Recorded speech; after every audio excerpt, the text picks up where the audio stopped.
မင်္ဂလာပါခင်ဗျာဒီခါကျွန်တော်ပြောချင်တာအကြောင်းအရာလေးရှိရပါတော့အဲ့ဒါကစိတ်မကောင်းစရာလေးဖြစ်တယ်ပေါ့ဗျာကျွန်တော်စိတ်မကောင်းတာပေါ့နော်ပြီးတော့ဝိုင်းပြီးတော့ကူညီပေးကြဖို့လည်းပြောချင်ပါတယ်အဓိကတော့ campaign လေးပါပဲcampaign ဆိုတဲ့နေရာမှာဘာကြောင့်ကူညီသင့်တယ်ဆိုတဲ့အကြောင်းအရာလေးလည်းကျွန်တော်ပြောချင်ပါတယ်ပြီးရင်ကျွန်တော်တို့နဲ့ဆက်သွယ်ပြီးတော့ပြောရတဲ့အခါမှာပေါ့နော်ကျွန်တော်သိလာရတဲ့အကြောင်းအရာလေးလည်းဝေမျှခြင်းလို့ပေါ့နော်အခုလိုမျိုးဒါအဲ့တော့တဖြည်းဖြည်းနဲ့ရက်တွေကကုန်းလာတယ်ဒါပေမဲ့ရာခိုင်နှုန်းအားဖြင့်နည်းနေသေးတယ်ပေါ့နော်အဲ့တော့ဒါဒီတက်ဖွဲ့တွေဆိုရင်လည်းမြေပြင်မှာဘယ်လိုပဲဖြစ်ပေါ့နော်ဒါပဲခူးတိုင်းတွေက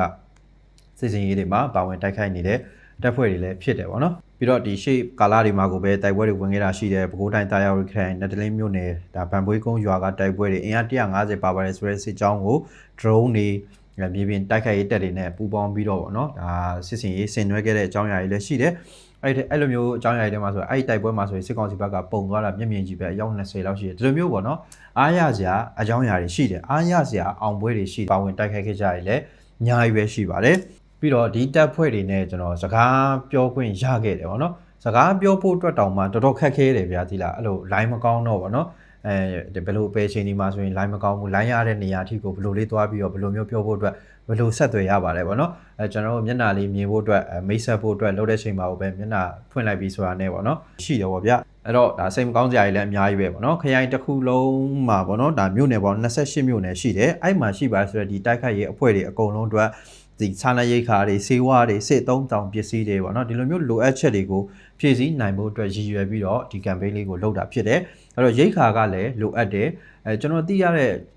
စိတ်မကောင်းစရာတွေဆိုဘာလဲဆိုတော့ဗျာဒီမိုးရင်းကာလာရောက်တော့အရန်ခက်ခဲတယ်ပေါ့နော်သွားရေးလာရေးခက်ခဲတယ်ပြီးတော့ဒီမိုးကြီးပြီဆိုရင်ပေါ့နော်သွားလာဖို့မလွယ်ကူတာရှိတယ်တောတောင်ထဲမှာနေရတာဖြစ်တဲ့အတွက်ဒီငှက်ဖျားဆိုတဲ့အန်ဒီရတွေကလည်းကြုံတွေ့နေရတာဖြစ်တယ်ပြီးရင်မွေးအန်ဒီရပေါ့နော်မွေးအန်ဒီစရာနဲ့ပတ်သက်ရင်ကိုပဲ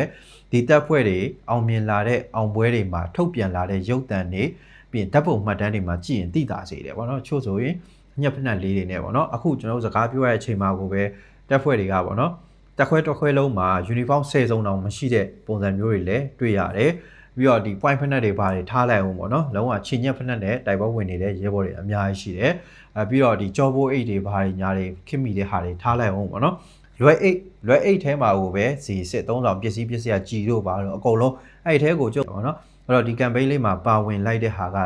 နည်းများမဆိုပေါ့နော်ဆိုလိုတာက900ပဲဖြစ်1000ပဲဖြစ်တစ်ခါကျရင်ကျွန်တော်ကတွေးကြတယ်900ပဲရှိတယ်900ပဲတက်နိုင်တယ်1000ပဲရှိတယ်1000ပဲတက်နိုင်တယ်3သိန်း2သိန်းလောက်မှအရာရောက်မယ်ငါတို့900 1000နဲ့တော့ဘာမှဖြစ်မှာမဟုတ်ဘူးဆိုပြီးတော့မတွေးလိုက်ပါနဲ့ပေါ့နော်အဲ့900 1000နေစုလိုက်ရင်လည်းရုံးရဲဘော်တွေအတွက်ကြီးကားတစ်စုံလည်းဖြစ်သွားနိုင်တယ် point ဖက်နှက်တင်ရလည်းဖြစ်သွားနိုင်တယ်ငှက်ဖျားစီးတစ်လုံးလည်းဖြစ်သွားနိုင်တယ်ပေါ့နော်အဲ့တော့အဲ့လိုမျိုးပုံစံမျိုးတွေအတွက်ဒါကျွန်တော်တို့ပါဝင်ပေးကြစေချင်ပါတယ်တကယ်ကိုစွတ်ကျဲတစ်ထည်ဘောင်းမီတို့တစ်ထည်နဲ့အောင်ပွဲတွေရယူနေတဲ့အဖွဲ့တွေဖြစ်တဲ့အတွက်ဝိုင်းဝန်းပြီးတော့ကူညီပံ့ပိုးကြစီတဲ့နေရာတွေရှိပါတယ်။ဒါပေမဲ့ဒါအသုံးပြုနေရတဲ့ဆက်လေမလုံလောက်တာမရှိတာပေါ့နော်။ရှိတဲ့ဆက်လေကမှစပေါ့နော်။ဒါမြင်းကောင်ရနေတဲ့အတွက်ပေါ့နော်။ဆက်လေက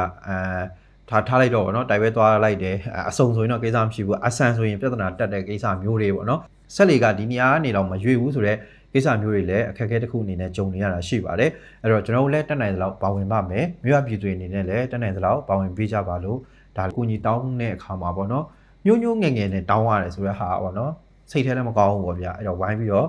ကူညီပေးကြစေချင်ပါတယ်အဲ့တော့အခုတိုင်းပကပတိုက်ခိုက်ရေးအဖွဲ့ရဲ့ဟင်းသာဌာနေအောင်ပွဲဝေဆိုတဲ့3300 campaign လေးကို campaign ကာလမပြီးဆုံးခင်လေးမှာပါဝင်ပေးကြဖို့ဒီနေ့ကနေလူညွတ်မြစ်တာရက်ခံပါတယ်ခင်ဗျအားလုံးပဲကျေးဇူးတင်ပါတယ်